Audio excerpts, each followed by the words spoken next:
The mighty Mekong, a river that runs through several countries from southern China to Vietnam, providing food, transportation, and livelihood to millions of people. Yet these waters have also seen conflict.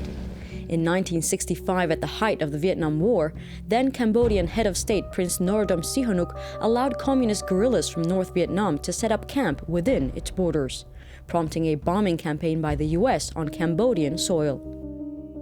The bombs fell not only on land, but also within rivers surrounding populated areas, resulting in waters full of live ammunition. Battles and conflicts like these transformed the Mekong River into dangerous territory. While a Japanese firm was building a bridge in 2012, machinery triggered a bomb in the river, postponing the project. Cambodia found itself in need of trained deminers that could work underwater, on a mission to recover and defuse ammunition. For the Cambodian Mining Action Center, or CMAC, demining underwater was a completely different ballgame. They requested support from the US government, which led to cooperation with the Golden West Humanitarian Foundation.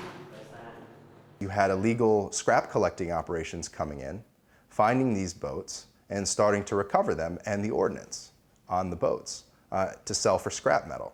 And so all of those things pose a big public safety risk, and that's aside from the regional security risk that exists from having lots of high-grade, military-grade, really, explosives floating around on the black market in a way that nobody even knows they're missing, completely unaccountable. So this is a big problem.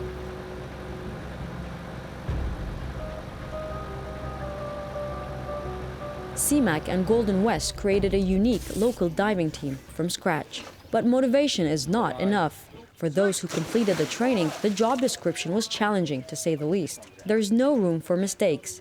One wrong move could be fatal, not only for the diver, but also for residents near the river. Of the 40 people who applied, 20 were sent home after the first 2 weeks of training. I would add that on day one, nobody was a competent swimmer. None of the 40 that came to us could make it across the swimming pool in any real way.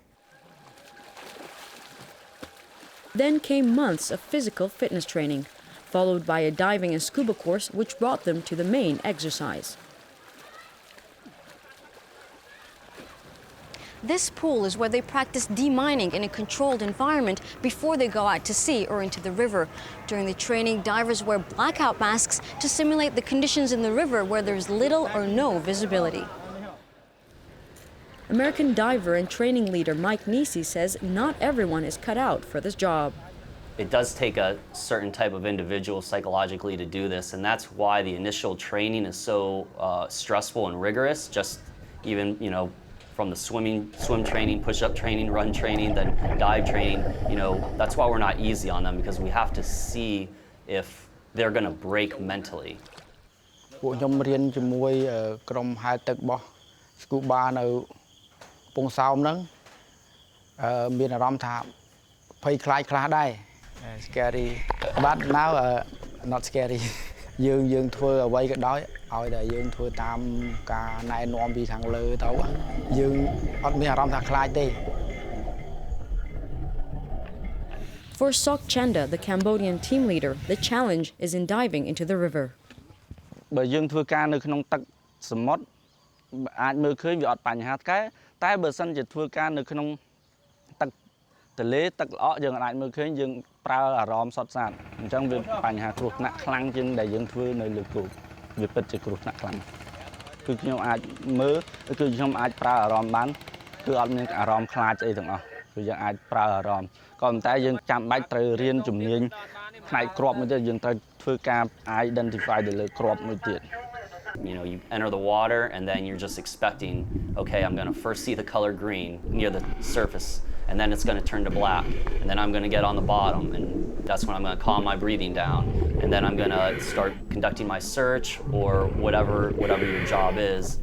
The job does not end with finding and recovering bombs underwater. Once we find them, we bring them to the surface.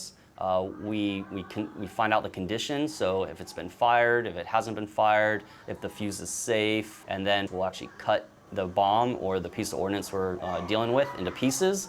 The Mekong River remains filled with unexploded ordnance. Nobody really knows how many there are.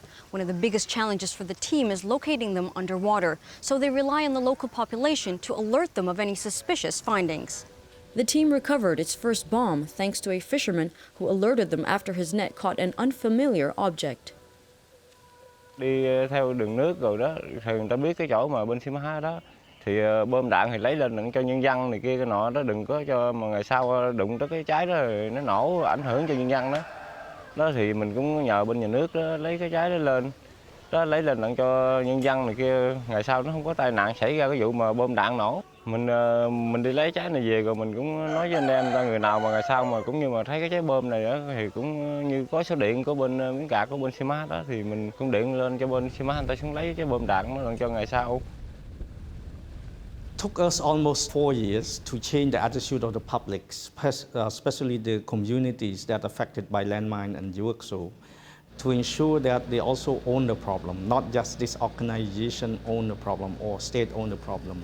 So we work along with local authority. We married well with the local security forces as well as the police, especially the police. We provide a certain training to police as well, how we can work together. There are still countless bombs lying at the bottom of Cambodian waters, and it could be impossible to locate and recover them all. For us, it's not about clearing the river of ordnance. It's about giving or working with the nation to give them the ability to protect their population when a threat presents itself. Although Cambodia may never be completely free of UXOs, the diving team is determined to make the country at least a step closer to being safe. For Assignment Asia, Michal Bardavid in Phnom Penh, Cambodia.